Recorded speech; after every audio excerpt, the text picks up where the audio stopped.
Every decision you have ever made, every person you have ever met. Right. I mean, every triumph, every mundane Tuesday afternoon, every heartbreak, and, every late night realization you've ever had, all of it has happened before.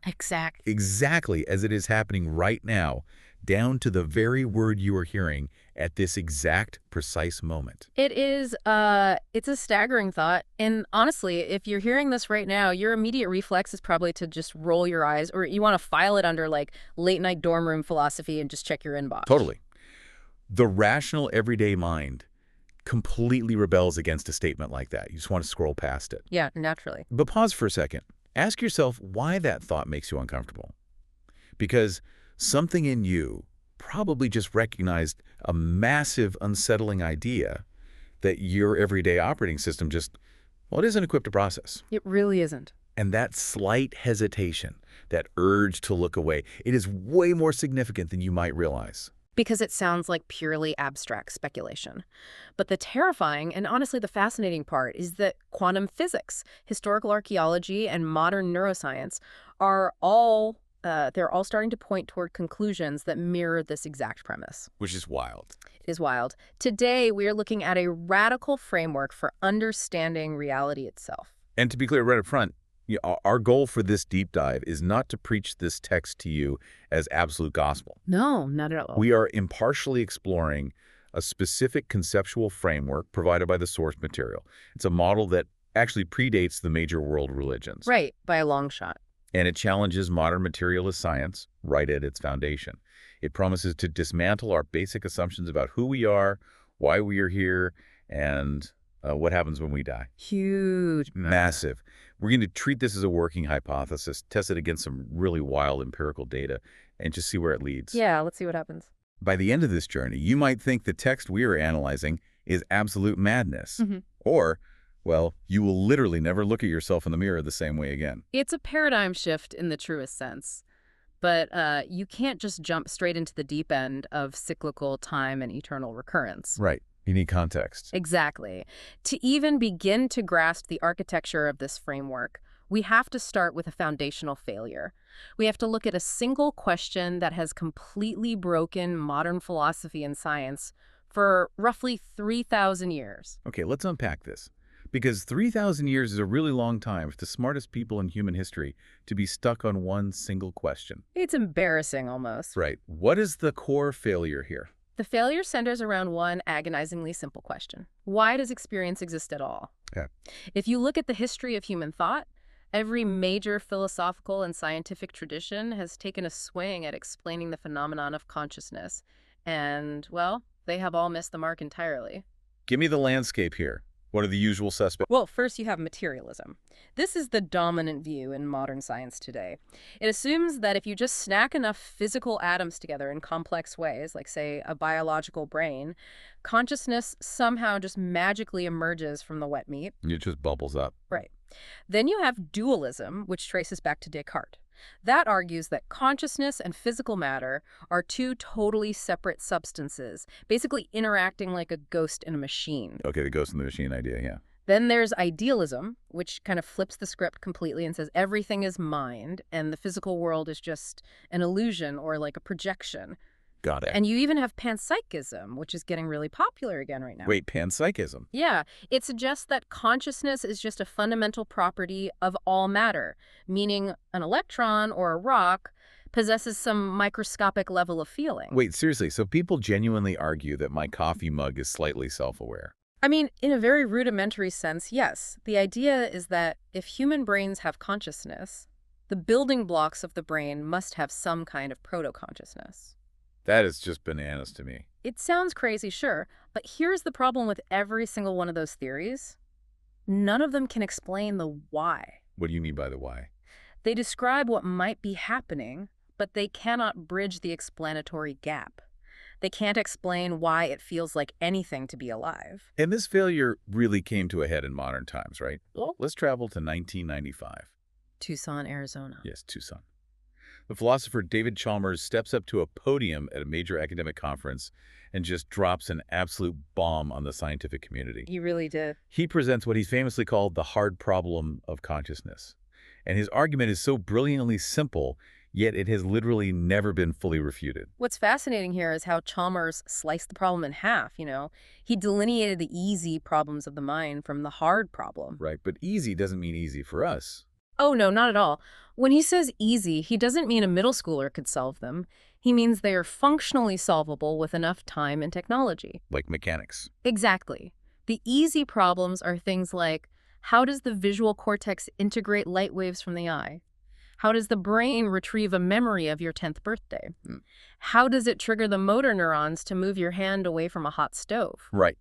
Those are mechanical processes. Mm-hmm. We can hook someone up to machines, trace the electrical signals, and say, aha, the data moved from point A to point B, resulting in behavior C. Exactly. We can map those functional, computational aspects all day long. But the hard problem, the one that keeps neuroscientists awake at night, is this. Go ahead. Why is any of that data processing accompanied by an internal, subjective experience? Yes. Why does the wavelength of light hitting your retina feel like the visceral, rich experience of seeing the color red? Why does pulling your hand from the stove actually hurt? To really drive this home, Chalmers introduced the concept of the philosophical zombie. And I absolutely love this thought experiment because it just highlights the absurdity of the materialist assumption perfectly. It's brilliant. So if you're listening, imagine a being that looks exactly like you. Yeah. It talks exactly like you. It behaves exactly like you. It processes sensory data perfectly. Like perfect replica. Exactly. If you poke it with a needle, its biological sensors detect tissue damage, send a signal to the brain, and the vocal cords vibrate to scream, ouch! Right. It laughs at your jokes, it cries at sad movies. But inside, the lights are completely off. Total darkness. There is zero inner experience. It is just a biological machine executing evolutionary code in the dark. It's an automaton, basically. It has behavior, but absolutely no internal life. Exactly. So the question Chalmers poses to science is, if evolution just needed a biological machine to survive, reproduce, and process data, why aren't we all just zombies? Right, what's the evolutionary purpose of the feeling? Exactly. Why did nature bother to create a feeling of what it's like to be you? I mean, a computer can play a flawless game of chess without feeling the thrill of victory. So why do we feel it? And modern science has thrown billions of dollars and decades of research at this, trying to find the physical origin point of that feeling. So much money. Yeah. And we have incredible, jaw-dropping neuroscientific mapping today. We can map the brain down to the individual neuron. It's amazing. It is. We can put you in an fMRI machine and predict exactly which regions of your brain will flood with oxygenated blood when you think about a childhood pet versus when you are doing complex calculus. We can even manipulate those states physically, right? Yeah. Like if a neurosurgeon applies a tiny electrical current to a specific millimeter of your brain tissue, you might suddenly taste lemons. Yes. Or hear a song from your childhood, or feel this overwhelming sense of existential dread just from a little zap. It's what? Or if the specific area called the fusiform gyrus is damaged in an accident, you develop prosopagnosia, face blindness. You literally lose the ability to recognize your own mother's face, even though your eyesight is perfect. Which is precisely why strict materialists feel so confident. They look at that data and say, case closed. We change the physical brain, the conscious experience changes, therefore the brain creates consciousness. But the framework we're analyzing today points out a massive, gaping logical hole in that conclusion. Oh, huge one. All of that mapping, all of those fMRI scans, all of those electrical stimulations, they only prove correlation. They do not prove causation. This is a vital distinction. If we connect this to the bigger picture of neuroscience, you have to look at the absolute titans of the field. People like Christoph Koch and the late Nobel laureate Francis Crick. Crick, the man who co-discovered the structure of DNA, right? Exactly, a heavy hitter. They spent decades on an exhaustive, highly publicized search for what they called the neural correlates of consciousness, or the NCC. They wanted to find the exact biological signature, the specific firing pattern of neurons that equals awareness. They wanted to find the ghost in the physical machine. Exactly. But after decades of research, and even after Crick's death, Koch eventually had to admit in interviews that they were missing something fundamental. Wow. Yeah, because the more precisely they mapped the brain's physical activity to human behavior, the more mysterious the actual gap between the wet gray matter and the subjective feeling of being alive became. Right. Finding the exact brain region that lights up when you feel sad doesn't explain how physical matter generates the feeling of sadness. It just shows where the processing happens. Okay, I have to play devil's advocate here, because if I'm listening to this, I'm thinking, why are we overcomplicating this? Sure, go for it. Look, the stomach is a physical organ, and it secretes stomach acid to digest food. The liver is a physical organ, and it produces bile. The brain is an incredibly complex physical organ. So why can't we just accept that its biological job is to secrete this invisible thing we call consciousness? Why is that so impossible? It's a completely natural question. I mean, it's the default assumption of the modern world. But the text suggests we're falling into a profound logical trap here. How so? We are asking the wrong question entirely. When you compare consciousness to stomach acid, you are assuming consciousness is a product, a secondary byproduct that needs to be explained by primary physical matter. Okay. The framework proposes a total inversion of that logic. What if consciousness is the only thing that doesn't need explaining? Whoa, what do you mean by that? The text argues that consciousness is fundamental. It is the bedrock. Everything else, the physical universe, the stars, your physical body, even the concept of time itself, is what actually needs explaining. That's a huge flip. It is. We are trying to use matter to explain consciousness when we should be looking at consciousness as the prerequisite for matter. That is a massive conceptual flip.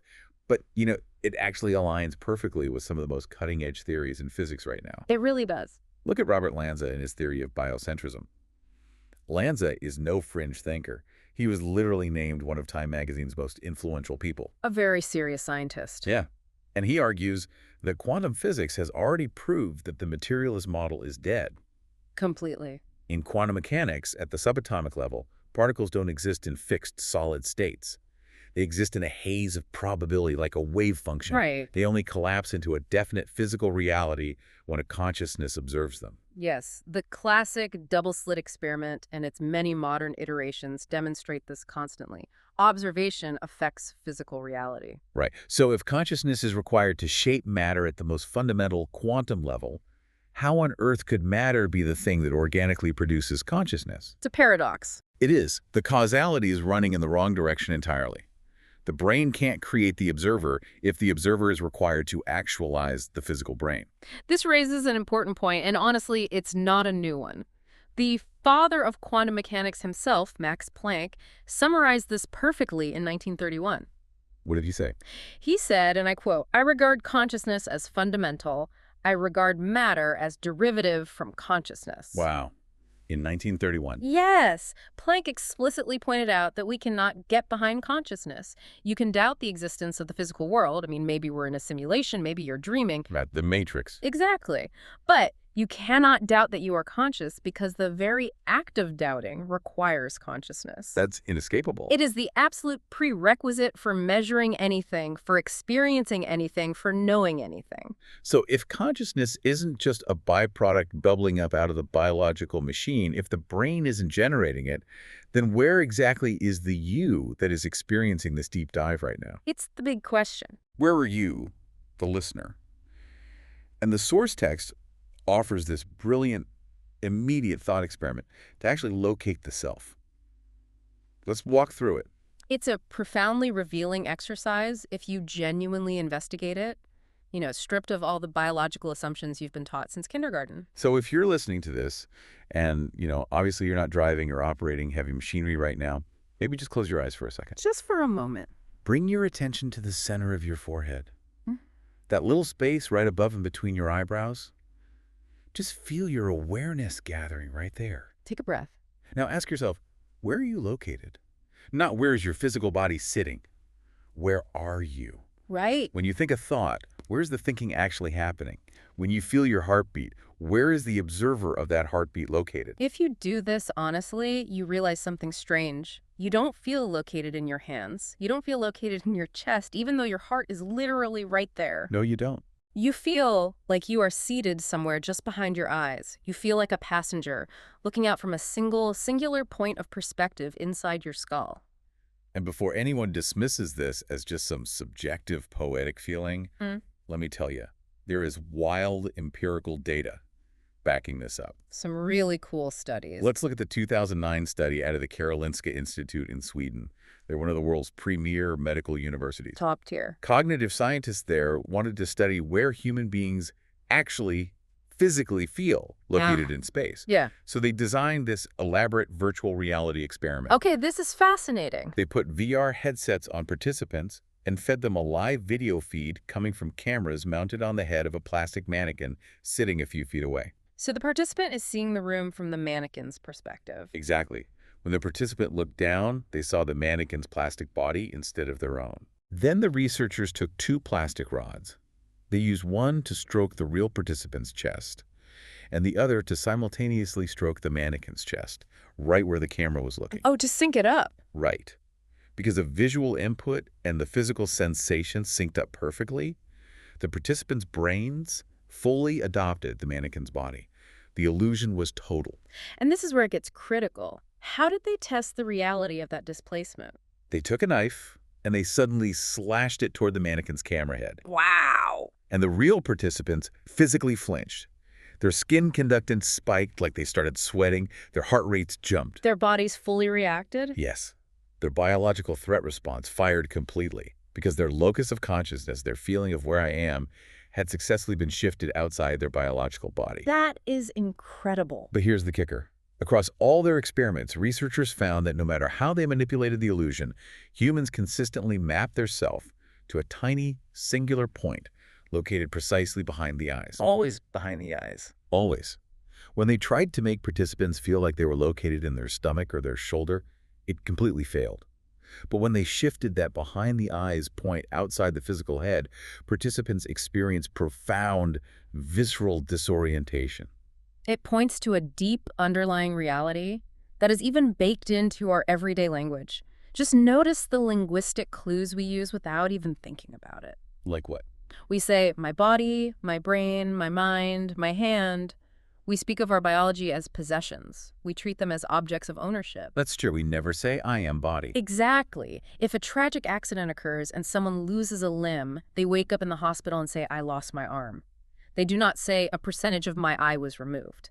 Right. The core identity, the watcher behind the eyes, remains perfectly, wholly intact, regardless of what happens to the physical vehicle. Even in the most devastating cases of cognitive decline, like late-stage Alzheimer's. Yeah, that's a tough one. It is, where the disease literally robs a person of their accumulated memories and personality traits.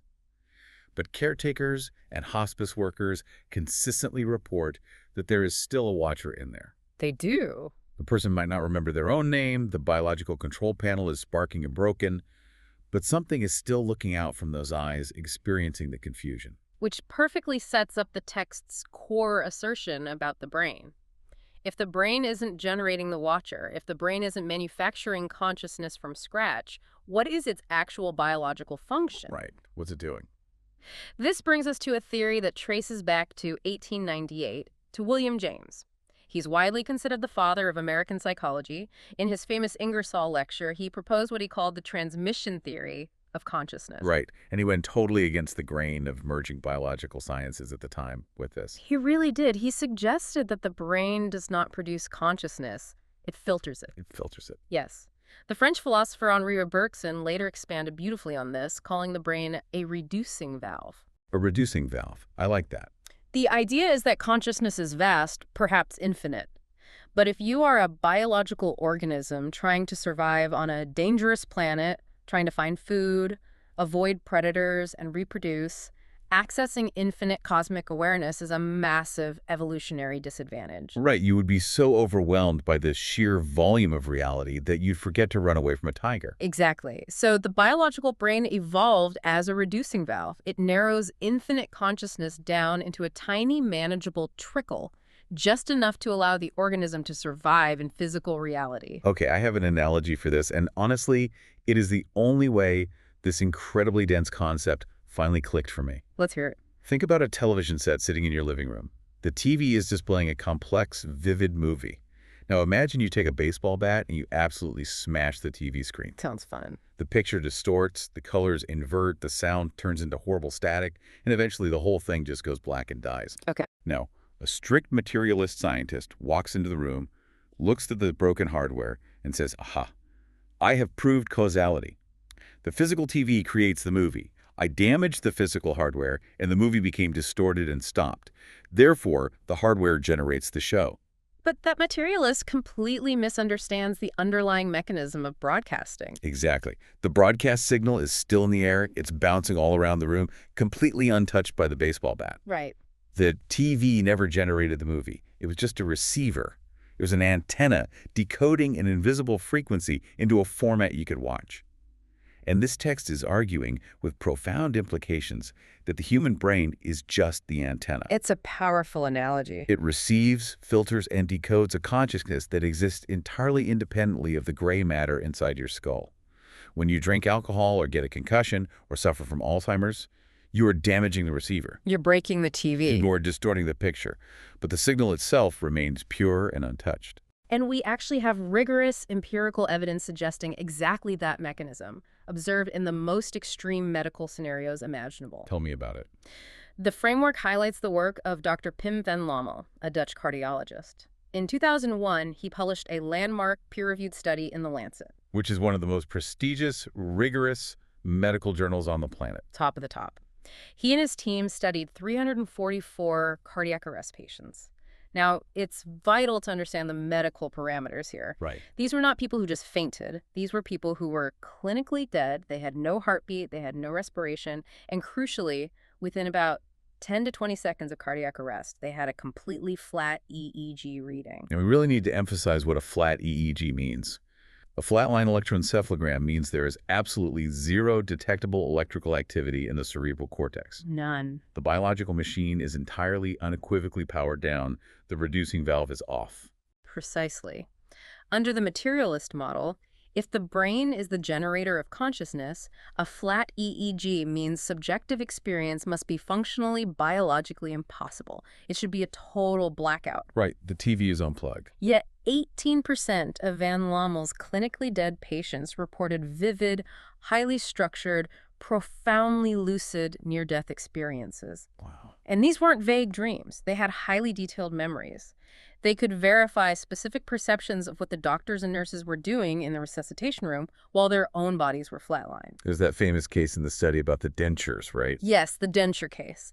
A patient was brought in comatose, flatline, and a nurse removed his dentures to insert a breathing tube, putting the dentures in a specific cart drawer. Okay. Days later, after the patient was resuscitated and woke up, he recognized the specific nurse and told her exactly which drawer his teeth were in. He described watching the resuscitation from above his body. That completely breaks the materialist model. I mean, you cannot have veridical, verifiable memories forming when the hippocampus and cortex are biologically offline. Van Lommel concluded, based on the rigorous data, that medical factors, pharmacology, and residual brain activity simply could not account for the occurrence of these experiences. So what did he say it was? The only logical conclusion was that consciousness does not rely on a functioning brain. The receiver was broken, but the signal was undeniably still playing. So if the evidence from quantum mechanics to virtual reality cognitive tests to flatline cardiac arrest studies, if it all points to the same conclusion, that we are a point of light, an independent non-physical consciousness using a biological body as a temporary vehicle. Yes. That brings up a massive glaring question. It's the question I struggled with the most when reading this. What is it? If I am eternal, indestructible, luminous energy, if I am a soul, why on earth am I so stressed out about my mortgage? That's the question. Right. Why are we all so anxious, depressed, and deeply afraid all the time? Why is the human experience so agonizing? That is the pivotal question of human suffering. It's the core of existential dread. And the framework provides a very specific mechanical answer.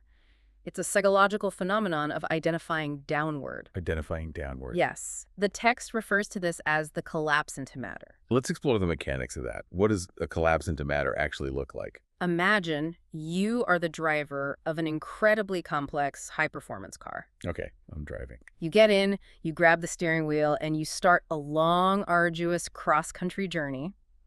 But over time, the journey is so immersive, the feedback from the steering wheel and the pedals is so intense that you slowly begin to forget that you are the driver. Oh, wow. You suffer a sort of localized amnesia, and you begin to genuinely believe that you are the car. That's a profound shift. It is. If the bumper gets scratched, you feel physical agony. If the engine sputters, you feel existential terror.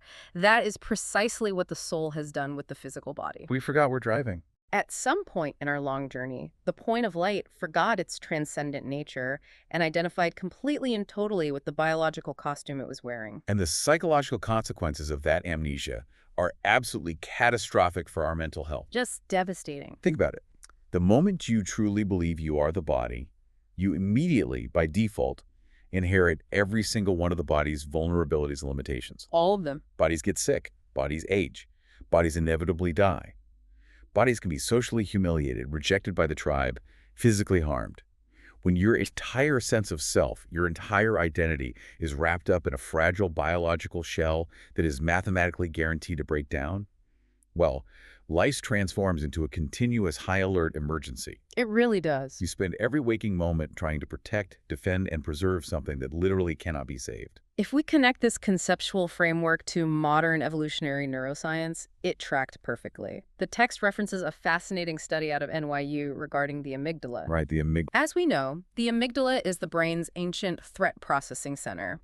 It evolved to keep the biological organism alive in a dangerous environment. Fight or flight. Exactly. The researchers found that the amygdala fires identical alarm bells for a physical predator as it does for an abstract identity threat. Wait, hold on. So if I'm literally being chased by a grizzly bear in the woods, or if I'm just sitting on my couch losing a political argument on Twitter, my brain chemically reacts the exact same way. Exactly. The brain pumps cortisol and adrenaline into your bloodstream in both scenarios. But why? One is a bear, one is an app. Because if you think you are your ego, if you believe you are your self-concept, your political opinions, and your social standing, then losing an argument or facing social rejection isn't just mildly uncomfortable. Right. It is literally processed by the brain as a fatal threat to your survival. If you are the body-mind complex, everything is a survival issue. That is so true. The paralyzing fear of death only makes logical sense if you believe death is the absolute end of you. It's like getting way too invested in a virtual reality video game. Exactly like that. Imagine you put on a state-of-the-art VR headset, and you're wearing one of those haptic feedback suits that lets you feel physical sensations from the game. Sounds intense. The graphics are so photorealistic, the gameplay is so demanding, that after a few hours, you completely forget you're standing safely in your living room. You're fully in it. Suddenly, your digital avatar is ambushed by monsters. Your real physical heart rate spikes to 160 beats per minute. You start sweating profusely. You have a literal panic attack. Because your body thinks it's real. Yes. You are suffering immense psychological trauma simply because you forgot you have the power to just take the headset off. You forgot your true nature is sitting safely on the couch. And the framework proposes a fascinating, very actionable solution to this VR panic attack. Okay, what's the solution? It argues that our original fundamental nature, the state of the soul before the headset was put on, before the collapse into matter, is absolute peace, purity, and bliss. Sounds nice. We don't need to chase these states in the external material world through money, status, or relationships. We crave peace so desperately, precisely because a deep, submerged part of our consciousness remembers that we already own it. We're basically homesick. Exactly. We are homesick for our own baseline state. So how do we get back to it? Because if adding more money or more followers doesn't work, what is the actual mechanism? The solution is not addition, it is subtraction. Subtraction? Yes. It's about intentionally silencing that false biological identification. The text points to empirical neuroscience to back this up, specifically highlighting a 2012 Yale University study on long-term experienced meditators. Okay, what do they find? The researchers used fMRI scans to see what was happening in the brains of people who spent thousands of hours practicing this exact kind of subtraction. They found significantly decreased activity in a specific brain network called the default mode network, or the DMN. I've heard of the DMN. Yeah. It's essentially the brain's me center, right? Yeah, correct. The default mode network is the seat of the ego. It's the neurological system that is constantly engaged in mind-wandering, self-referential anxiety, ruminating on the past, and worrying about the future. It's that narrator in your head that constantly asks, how does this affect me? Right. And in most people, it is massively overactive. But the meditators learned how to turn the volume down on that specific network. And the crucial takeaway here is that when they quieted that I center down, they didn't just turn into blank catatonic zombies. Far from it. Silencing the ego didn't lead to a dark void. It led to a profound, luminous fullness. Oh, wow. By subtracting the frantic noise of the biological survival mechanism, they reported expanded awareness, immense joy, and a deep peace. They were accessing a state of consciousness much more fundamental than their ordinary anxious identity. They were taking the VR headset off. Precisely. So this paints a pretty wild picture. We are eternal, luminous beings playing a temporary, agonizing game in biological VR suits, and we've completely forgotten our true nature. That's the setup. But if we zoom out, what is the context for all this? How long has this matrix been running? What is the overarching storyline of this biological game? To understand the grand storyline, we have to completely shatter our Western conception of time. Okay, let's break it. The text introduces a concept that is ancient but highly relevant today, the eternal recurrence. This is the idea that time is not a straight line stretching infinitely from a cosmic beginning to an entropic end. Instead, time is a closed loop. It is a wheel. A wheel that repeats infinitely. And the text breaks this wheel down into 4 distinct quarters, representing the phases of the soul's journey. Let's walk through them because it explains how we got into this mess. The first quarter is described as the Golden Age. This is the era of complete purity. Souls have entered the physical plane. They are wearing bodies, but they haven't collapsed into them. They know they're just driving the car. Exactly. They are fully aware of their nature as eternal points of light. There is no suffering, no anxiety, and no conflict because there is no forgetting. The VR suit is worn lightly. But the wheel turns. Exactly. Entropy is built into the system. As we move into the second quarter, the initial charge begins to wane. The seeds of ego and body identification are planted. The amnesia starts to set in. And then the third quarter. By the third quarter, the amnesia is dominant. This is the sleep of forgetting. This is where fragmentation occurs. Souls completely forget their points of light and start believing they are defined by their biological labels. Their race, their gender, their tribe, their territory. Right.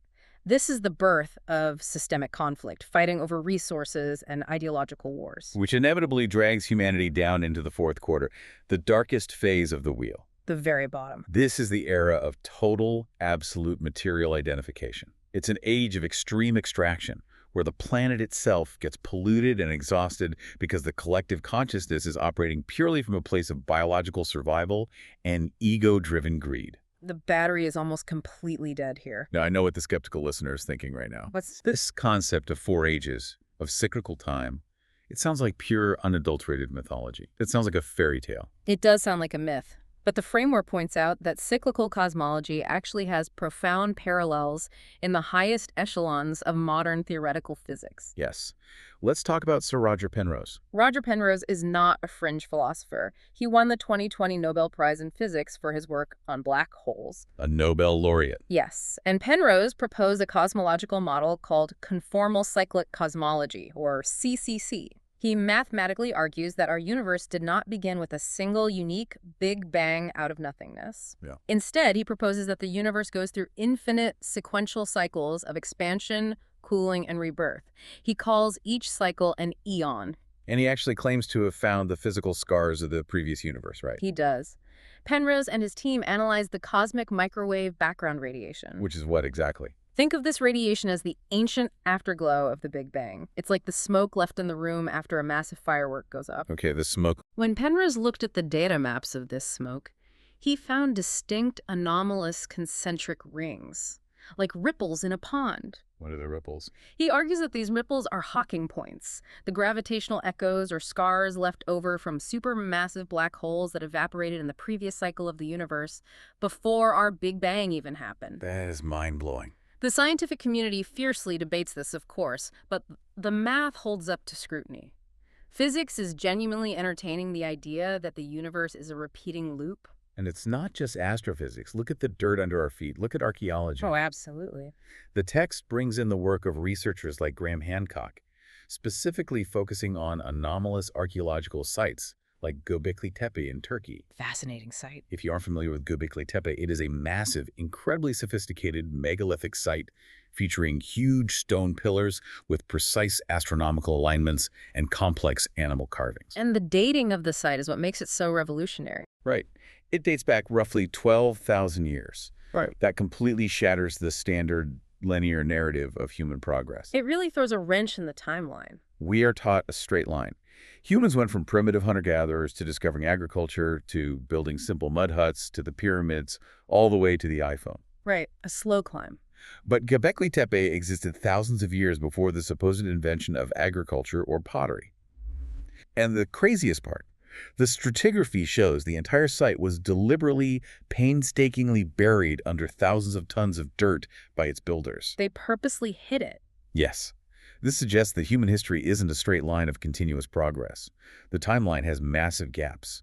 It suggests that advanced, sophisticated cultures rise, reach a peak, face cataclysms or decline, and fall back to zero, over and over again. Which brings us to the philosophical extreme of this cyclical premise, articulated brilliantly by Friedrich Nietzsche in the 1880s. He formulated an idea he called the heaviest thought, or the eternal return. And Nietzsche didn't use mysticism to arrive at this, did he? No, he used pure, terrifying logic. Walk us through Nietzsche's math on this. It relies on two basic premises. Premise one, the universe contains a finite, fixed amount of matter and energy. It's a massive amount, but it is measurable and finite. Okay, finite matter. Premise two, time is absolutely infinite. It stretches forever forward and forever backward. Now, if you have a finite number of variables like matter and energy moving and rearranging themselves over an infinite amount of time, mathematically, every single possible configuration of that matter must eventually occur. It's like shuffling a deck of cards. Exactly. If you shuffle a standard deck of 52 cards infinitely, eventually, mathematically, you will deal the exact same sequence of cards again. Exactly. And because time is infinite, it won't just repeat once. It must repeat an infinite number of times. Right. The implications of this are staggering. It means you, the listener, have listened to this exact deep dive before. Think about that. You have sat in the exact chair you are sitting in right now, wearing those exact clothes, thinking the exact thought as you were thinking, an infinite number of times in previous turns of the cosmic wheel. The groove on the record has been playing forever. It is, as Nietzsche said, the heaviest thought imaginable. Okay, here is where I have to push back hard. Yeah. I struggled with this when I was reading the source material. Lay it on me. If I accept this premise, if I have lived this exact life a billion times before, and I will live it a billion times again, what is the point of any of it? That's the natural objection. Where's my free will? If the script is totally fixed and locked in, aren't we all just helpless puppets mechanically reciting lines we didn't write? It feels incredibly nihilistic. That is the most human objection to cyclical time. But the framework offers a beautifully nuanced answer. And it uses the analogy of an actor on a stage. An actor. Think of a classic play, like Hamlet. The script of Hamlet was written centuries ago. Every entrance, every exit, every line of dialogue, and the tragic ending is entirely fixed. It is known. Right, Hamlet dies. You can't change the script. But the performance belongs entirely to the actor. A terrible amateur actor walks on stage and just mechanically recites the words. They are dead behind the eyes. But a brilliant actor summons genuine presence, raw emotion, and absolute commitment to the present moment. They play the scene as if the future hasn't happened yet. Right. The fact that the play has been performed 10,000 times before doesn't make the tears, the rage, or the beauty of the current performance any less real. I see. So the script is the architecture, but the consciousness experiencing it provides the life force. Exactly. The text suggests that at a profound soul level, we intentionally chose to put the VR headset on. We willfully wiped our memory of the outside world precisely so we could have a genuine, thrilling, high-stakes experience of discovery and drama within the play. If you knew the ending to every movie before you watched it, the movie would be ruined. Exactly. We forgot on purpose. And there is actually rigorous empirical data suggesting this kind of carryover between the cycles, or at least between roles within the play. Really compelling data. The framework highlights the jaw-dropping research of Dr. Jim Tucker at the University of Virginia. He's a highly respected academic psychiatrist who took over the work of Dr. Ian Stevenson. He's an incredible work. Tucker has spent decades rigorously documenting over 2,500 cases of children who possess Verifiable, highly specific memories of past lives. What separates Tucker's work from anecdotal ghost stories is his absolute devotion to the scientific method. He's very strict. He actively tries to debunk these cases. He looks for fraud, he looks for media influence, he looks for parental coaching, and in hundreds of cases, the alternative explanations completely fall apart. Let's look at one of the most famous cases he documented, the young boy from Louisiana. This one gives me chills. Around age 2, this kid starts having horrific recurring nightmares of a plane crash. He wakes up screaming about his plane being on fire. As he gets older, he starts providing highly esoteric specific details. Details a kid shouldn't know. Exactly. He says he was a World War II pilot. He says he flew a specific type of plane, a Corsair. He says his aircraft carrier was named the Natoma Bay. Which is very specific. He even gave the name of a co-pilot he flew with, a guy named Jack Larson. Now, you have to look at the probability here. A toddler does not guess the name of an obscure WWII escort carrier, nor do they invent the name of a specific verifiable co-pilot. Right. Dr. Tucker investigated this thoroughly. He tracked down the historical records. He found the USS Natoma Bay. He found that there was a pilot named Jack Larson. And what else? And most chillingly, he found that there was exactly one pilot from that ship who was killed during the Battle of Iwo Jima, flying a Corsair that was struck in the engine and crashed in flames. The details matched perfectly. Flawlessly. Yeah. There was no way a toddler in the early 2000s could have accessed those specific military records. Tucker's conclusion, published in academic journals, was that the most parsimonious, logical explanation, the one requiring the fewest leaps of faith, is that memories, traumas, and consciousness actually carry over from one physical iteration to another. Wow. The biological costume changes, the brain is entirely new, but the actor retains the underlying energetic experience of the previous role. Okay, so if every soul is trapped on this infinite, repeating merry-go-round, putting on costumes, identifying with the body, suffering, dying, forgetting, and being reborn into the next phase of the wheel. Right. This raises the ultimate structural question. Is there anyone or anything that sits outside the ride? Is the entire system just an engine of forgetting? The framework argues no. There is an anchor. It states that there is one point of consciousness that never enters the wheel of physical birth and death. Let's be very precise here about how we define this. The text calls it the supreme, but we have to actively strip away all the cultural baggage the word carries. Absolutely. We have to clarify what this is not. This is not the bearded man in the sky painted on the ceiling of the Sistine Chapel. Not a guy on a cloud. Right. It is not a cosmic personality with human emotions. It is not a judging father throwing lightning bolts at sinners. And it's certainly not an intervening king who will find your lost car keys if you pray hard enough. The framework strips away all of those anthropomorphic projections. Totally. So what is it? In this model, the supreme is dimensionless, luminous, and sentient. It is essentially a peer to your own soul. It is another point of light. Okay. But it possesses one crucial defining difference. Because it never takes a physical body, it never identifies downward into matter, it never experiences the collapse. Maze awake. Therefore, it never forgets its true nature, it is never subjected to the friction of the material world, and its battery is never ever exhausted. It remains permanently in the state of the first quarter, absolute purity, peace, and truth. It's the only sober person at the party. That's a great way to put it. So what is the function of this supreme consciousness? Does it just sit there watching us suffer? Its function becomes absolutely critical at a specific moment in the cycle. Right. At the very end of the fourth quarter, which is the deepest, darkest phase of material identification, where humanity is totally exhausted, fragmented, and the planetary systems are collapsing. Okay, the lowest point. This source becomes actively available. It acts as a lighthouse or a pure energy source for exhausted souls. It's an energetic connection. The text describes it as a relationship of profound intimacy, not fear-based worship. It's literally 2 points of light recognizing each other across the dense static of the physical world. Exactly. And the crazy thing is, we actually have scientific data hinting at how a collective or supreme consciousness could mechanically interact with physical reality. We do. I'm talking about the Global Consciousness Project, run out of Princeton University by Dr. Roger Nelson. This is one of the most mind-bending long-term studies ever conducted.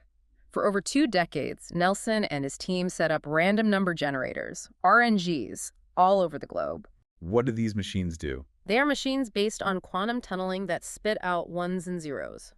Over time, according to all known laws of physics and statistics, the data they produce is perfectly, absolutely random. Right, it should just be flat white noise. 50% ones, 50% zeros. But Nelson found something impossible. He found that during major, highly coherent global events, moments when hundreds of millions of human minds were suddenly focused on the exact same thing, experiencing the exact same profound emotion, the machines stopped being random. They started displaying patterns. The data deviated significantly from the baseline. On 9/11, as the towers fell and global shock cascaded across the human network, the RNGs spiked into massive non-random coherence. That is just wild. The same thing happened during the funeral of Princess Diana and during global peace meditations. The statistical odds of those spikes happening by chance are astronomical. It defies classical physics. If we connect this to the overarching framework, the Princeton data empirically suggests that human consciousness has a field-like quality. When consciousness coheres, it can literally, measurably alter physical quantum data. Okay, I see where this is going. So let's extrapolate.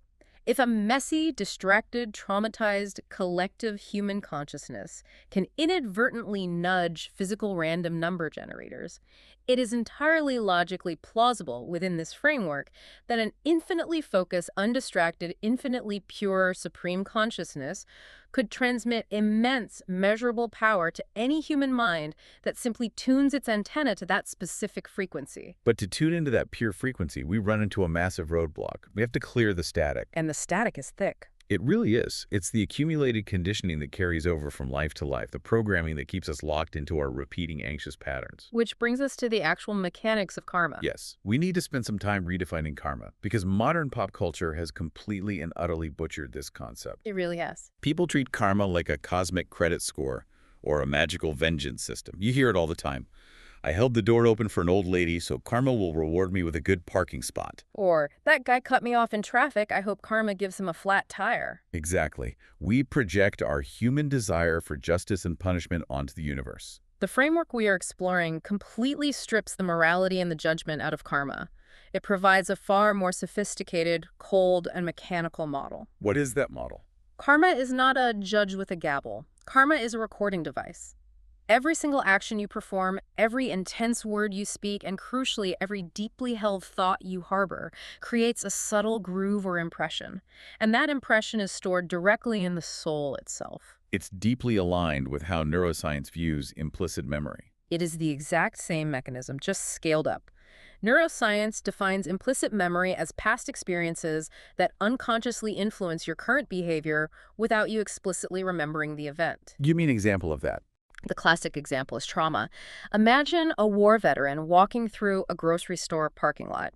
A car engine violently backfires. The veteran instantly hits the pavement, heart racing, drenched in sweat. Right. Their conscious mind, the prefrontal cortex, knows exactly where they are. They know they are safe at the grocery store. But the body, the amygdala, the implicit memory, remembers the trauma of the battlefield and reacts autonomously as if the mortal threat is right there. The body remembers what the conscious mind forgot.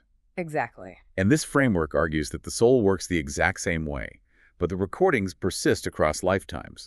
The physical brain dies, but the karmic groove remains on the hard drive. Yes. And if you doubt that, let's go back to the University of Virginia. We talked about Jim Tucker, but before him was Dr. Ian Stevenson. A pioneer in this stuff. Stevenson spent 40 years traveling the globe researching cases where children were born with highly specific, severe, and bizarre birth defects. A child might be born with a malformed hand, or a strange, puckered birthmark on the back of their head, and a corresponding one on their face. And what Stevenson found was chilling. Beyond chilling, these children would start talking as soon as they could speak, claiming to remember a past life where they died violently from a specific wound to that exact part of the body. Right. A child with a malformed hand would remember having their hand severed in an industrial accident. A child with the 2 head birthmarks would remember being shot by a rifle. And he verified these. Yes. Stevenson didn't just take their word for it. He would use the names and towns the kids provided, track down the actual historical autopsy reports of the deceased individuals, and the birth defects on the living child matched the fatal wounds on the autopsy report flawlessly. The implications of Stevenson's data are monumental. If physical wounds, the ultimate trauma, can carry over as energetic blueprints that literally shape the formation of the next physical body in the womb, then mental and emotional tendencies absolutely carry over. This changes everything about how we view ourselves. It really does. What you call your personality, your inexplicable, paralyzing fear of deep water, your instant irrational aversion to a certain type of person you just met, or your completely natural, unlearned talent for the piano, they might not just be random genetics. No, they might be karmic recordings, implicit memories playing back from a scene you have consciously forgotten. So you're acting from conditioning. And here's the trap. When you act from that unconscious conditioning, you deepen the groove. You react in anger, which reinforces the anger pathway, which makes you more likely to react in anger tomorrow. It is a closed, self-sustaining loop of suffering. So how do we stop the wheel? How do we break the loop? Because if I'm just a meat robot acting out past life trauma, I'm doomed. You break the loop by not acting on the conditioning. The framework points to the immense power of the space between the impulse and the action. Space between. There's a brilliant quote from Viktor Frankl, the brilliant psychiatrist who survived the horrors of the Auschwitz concentration camp. He observed human nature in the most extreme, degrading environment imaginable, and he concluded something profound. What did he say? He said, between stimulus and response, there is a space. In that space is our power to choose our response. In our response lies our growth and our freedom. Freedom exists in awareness noticing itself.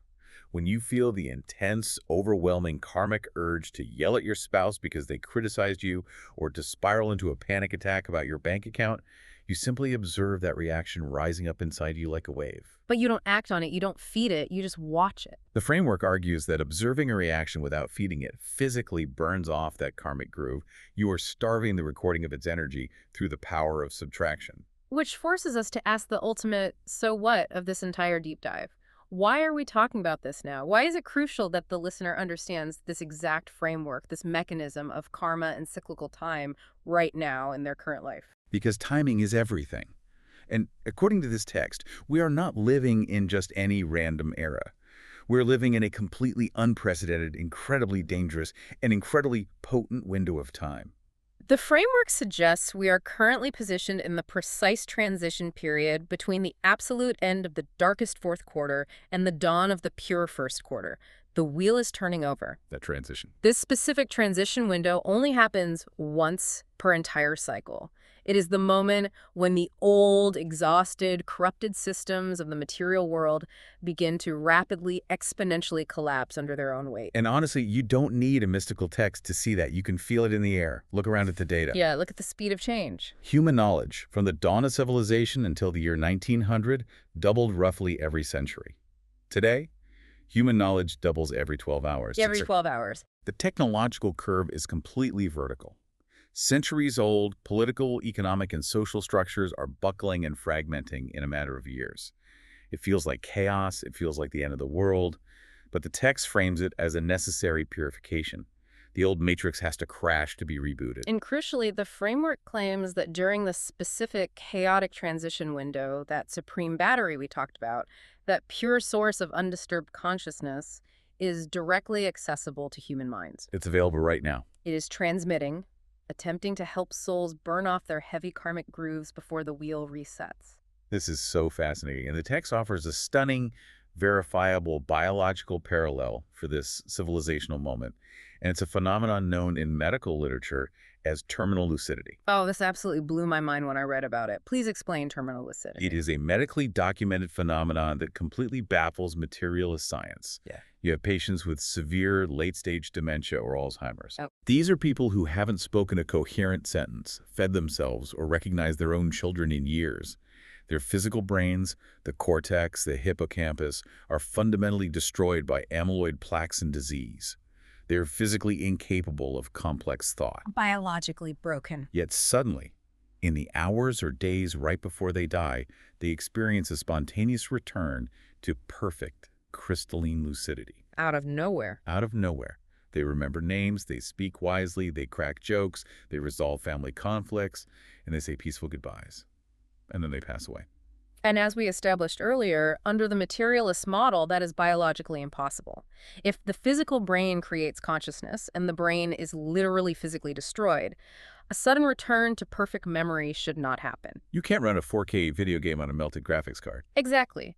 But if you use the transmission theory we discussed, if the brain is just a filter or a reducing valve, then terminal lucidity makes beautiful mechanical sense. Walk me through it. As the physical body prepares to die, the biological filter finally breaks down completely. The valve falls away. And the pure light of the soul, the core consciousness which was always perfectly intact behind the wall of the disease, suddenly shines through unobstructed for a brief, brilliant moment.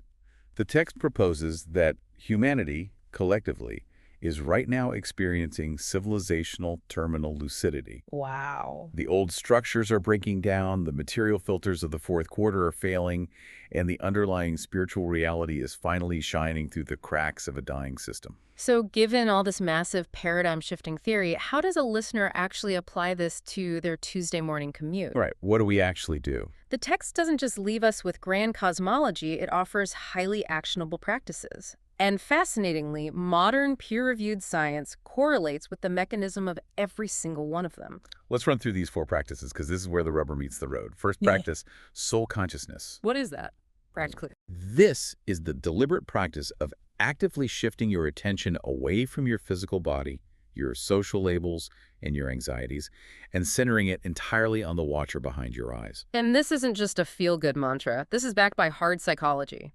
Look at a 2018 study published in the journal Consciousness and Cognition. Researchers tested a practice called self-distancing, which essentially means shifting to a third-person perspective of yourself when facing stress. Okay, looking at yourself from the outside. They found that when people do this, it significantly reduces activity in the brain's stress centers. When you successfully stop identifying as the fragile body in danger, your biological stress markers literally plummet. The physiological panic starts. Second practice, releasing karmic accounts. This is stepping into the Viktor Frankl space. It's the practice of observing your emotional triggers without reacting to them. The scientific correlate here is the fundamental rule of neuroplasticity, Hebbian theory. Neurons that fire together wire together. When you observe an angry trigger, say someone insults you, and you consciously choose not to yell back, you are physically starving that specific neural pathway of electrical energy. You just let it fade. Over time, that pathway degrades. You are literally physically rewiring the biological brain by changing the focus of your non-physical consciousness. You are rewriting the hardware with the software. Third practice, connecting to source. This is directing your awareness upward, tuning your antenna to that pure, unexhausted battery of the supreme consciousness we discussed. We can look to Dr. Randolph Bird's famous 1988 study at San Francisco General Hospital on intercessory prayer. Right, I've heard of this one. It's controversial in strict materialist circles, of course, but the methodology was rigorous. He studied patients in the coronary care unit. He found that directed intention and consciousness aimed at patients, even from a distance by people who didn't know them, correlated with statistically significant improved medical outcomes. They recovered faster. They required less CPR, less ventilation. It suggests that consciousness, directed with pure intention, can alter physical reality. Tuning into a higher frequency can yield measurable results. And finally, the fourth practice, recognizing the drama. This means zooming out. It means looking at your messy, stressful, chaotic daily life and recognizing it as just one tiny scene in an eternal, infinite cosmic play. The University of California conducted a brilliant study in 2014 on the specific human emotion of awe. Oh, like feeling amazed. Yes. They found that when people experience awe, which they defined as a sense of being connected to something vastly larger than themselves, something that transcends their daily concerns, it physically reduced the levels of inflammatory cytokines in their bodies. Wow, reducing inflammation. High cytokines are linked to chronic disease and depression. So, locating yourself in a grand, infinite cosmic storyline literally improves your immune system. Finding transcendent meaning changes your cellular physiology. Okay, let's take a deep breath and bring this all the way back. We have covered an incredible, dizzying amount of ground today. We really have. We started with the absolute failure of modern materialist philosophy to solve the hard problem of consciousness. We explored the radical idea that your physical brain is not a consciousness generator, but a receiver. a biological antenna for the eternal independent point of light that is you. We looked at the profound psychological trap of the collapse into matter, how identifying with a fragile physical body creates the entirety of our existential fear and suffering. We examine the vast, mathematically supported cyclical wheel of time, the eternal recurrence of the human play, and the existence of a supreme consciousness that acts as a lighthouse during our current, unprecedented era of civilizational transition. And finally, we decoded karma, not as a system of cosmic punishment and reward, but as a cold, hard recording device of implicit memory. A recording that you have the immediate power to overwrite through the pure observation of your own triggers. And the most important takeaway here is this: you do not need to blindly believe a single word we've said today. No, absolutely not. The source text is not asking for your blind faith. It is inviting you to treat this entire framework as a working hypothesis. Test it in the laboratory of your own actual life. Shift into soul consciousness for 5 minutes tomorrow morning and see if your baseline anxiety drops. Observe your next moment of intense anger without acting on it, and see if the urge loses its power. I ask you to remember the premise we opened with. When we said that everything has happened before exactly as it is happening now, you probably felt a flicker of recognition beneath your skepticism. That feeling that made you pause, that wasn't your biological brain reacting, that wasn't your evolutionary social conditioning. According to this framework, that was the point of light inside you, recognizing a massive truth it had temporarily, intentionally forgotten. The script of the eternal drama is written, yes. The wheel inevitably turns. But you have the power to choose whether you remain asleep as a victim of the play, or whether you wake up and act your role with brilliant, lucid intention. So I want to leave you with one final thought. Something to just deeply mull over as you transition back into the reality of your day. Think about this. When you finish listening to this deep dive in a few seconds, you are going to take off your headphones. You're going to stand up and you're going to walk into the next room to talk to your partner or send an email or make a cup of coffee. That mundane action is the very next scene of your eternal play. If you truly deeply accept the premise we've explored today, that you have walked into that exact room and performed this exact scene an infinite number of times before across the endless cycles of time, how does that change the way you delight at your very next line?